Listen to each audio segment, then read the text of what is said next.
जय श्री बिहारी जी की श्री राधे।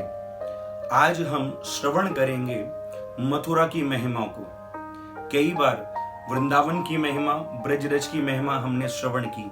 आज मथुरा की महिमा वो इसलिए क्योंकि मेरे वृंदावन वांके बिहारी उस वैकुंठ से जब आए तो मथुरा में ही ठाकुर जी ने जन्म लिया था। इसलिए आज हम मथुरा की महिमा को सुनेंगे। आप श्रवण करें।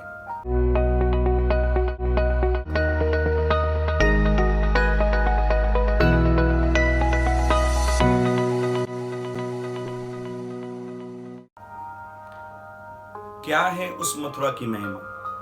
सर्वप्रथम वह मथुरा जो है यह 7 पुरियों में एक है।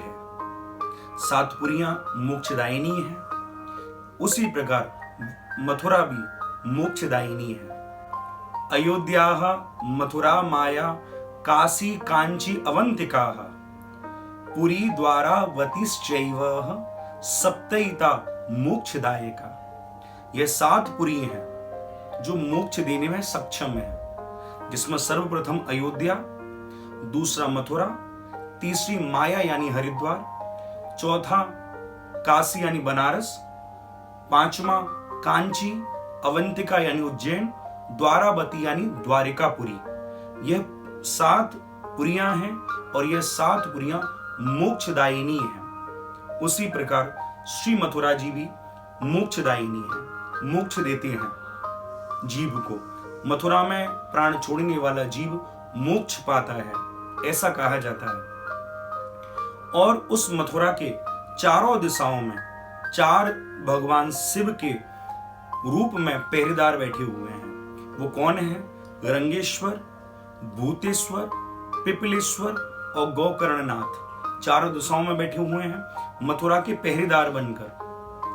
अब जब मैं अपने गुरुजी के सन्मुख गया तो मेरे गुरुजी के जो पिताजी हैं आचार्य श्री अमरनाथ गोस्वामी जी, तो उनके निकट जब मैं गया तो उन्होंने मुझे कहा कि ब्रजेश क्या तुमको मथुरा का अर्थ पता है?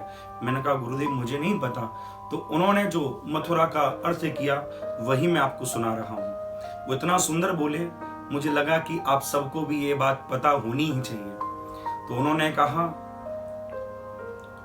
कि मथुराया विलोमेन वर्जयेत मध्यमाक्षरम यन्मुखेन नेव विद्यन्ते तन्मुखेन मध्यमाक्षरम।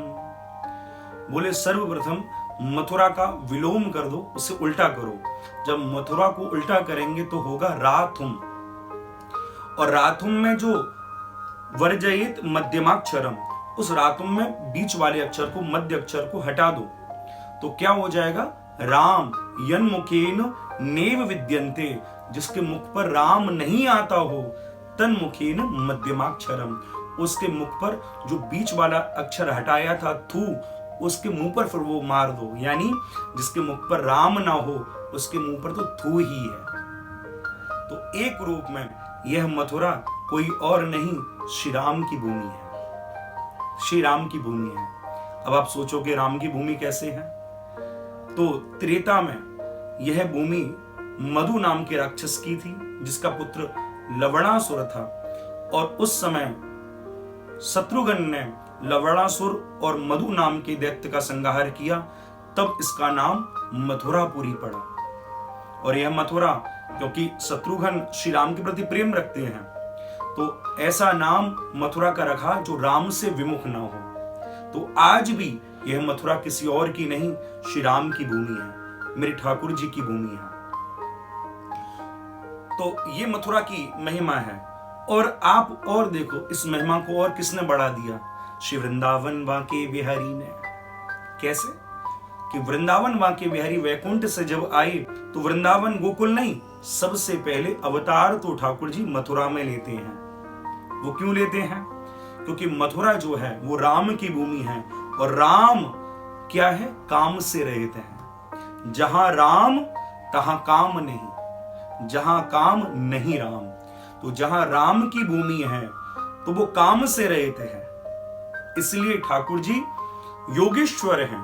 वह योगेश्वर सर्वप्रथम मथुरा में आते हैं और एक रूप में ठाकुर जी यह भी हमें बता रहे हैं कि आप यदि मेरे ब्रज में प्रवेश करना चाहते हो तो अकामी होकर, काम से रहित होकर ही मेरे ब्रजमंडल में प्रवेश करो, क्योंकि मैं स्वयं उन राम की भूमि को प्रणाम करता हूं, उस मथुरा को प्रणाम करता हूं, क्योंकि मथुरा जो है वो राम की भूमि है।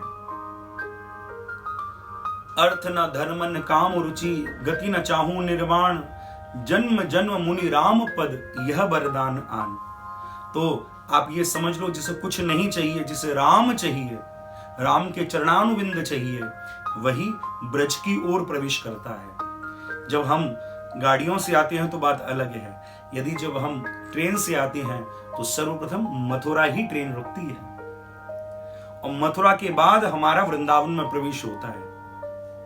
ये देखने में मिलता भी है कि जो मथुरा का स्पर्श करके वृंदावन में आता है वो थोड़ा अभिमान से शून्य हो जाता है, और वो डायरेक्ट जो वृंदावन में आता है उसमें अभिमान भी रहता है। तो कहने का भाव मेरा यह है कि यह जो मथुरा भूमि है ये श्री राम की भूमि है, और इसलिए ठाकुर जी मथुरा में अवतार लेते हैं, क्योंकि राम जो हैं वो काम से रहते हैं। तो एक रूप में ठाकुर जी हमें ये भी बता रहे हैं कि भैया जब जीव काम से रहित हो जाता है तो वो मुझे पाता है, क्योंकि राम और कृष्ण अलग नहीं है। राम कृष्ण दो एक हैं, अंतर नहीं निमेश, इनके नैन गंभीर हैं और उनके चपल विशेष। दोनों एक ही हैं, लेकिन ठाकुर जी हमें बता भी रहे हैं कि भैया जिसके हृदय में काम नहीं रहता तो मैं उसके हृदय में ही प्रवेश करता हूं, और फिर भगवान उसके हृदय में प्रवेश करके उस जीव को अपनी ही भांति फिर उसे बैकुंठ लेकर जाते हैं, वृंदावन लेकर जाते हैं। पहले तो वह भगवान वहीं जाते हैं जो काम से रहते हैं, यानी मथुरापुरी में जाते हैं, और फिर उस मथुरापुरी को अपने में शामिल कर लेते हैं, ब्रज क्षेत्र में शामिल कर लेते हैं, उसे ब्रज बना देते हैं। तो कहने का भाव, जब हम काम से रहित होते हैं तो हम कृष्ण को पा सकते हैं। तो आप सभी अधिक से अधिक इस वीडियो को शेयर कर देना, और भैया मथुरा वाले हो, आप तो इस वीडियो को ज्यादा ही शेयर करियो, ये तो जरूर शेयर करनी ही चाहिए आप सबको। तो आप यह अधिक शेयर करियो, अधिक से अधिक लोग इसको शेयर करें और सुने ठाकुर जी की महिमा, जाने मथुरा की महिमा। प्रेम से कहिए श्री राधे।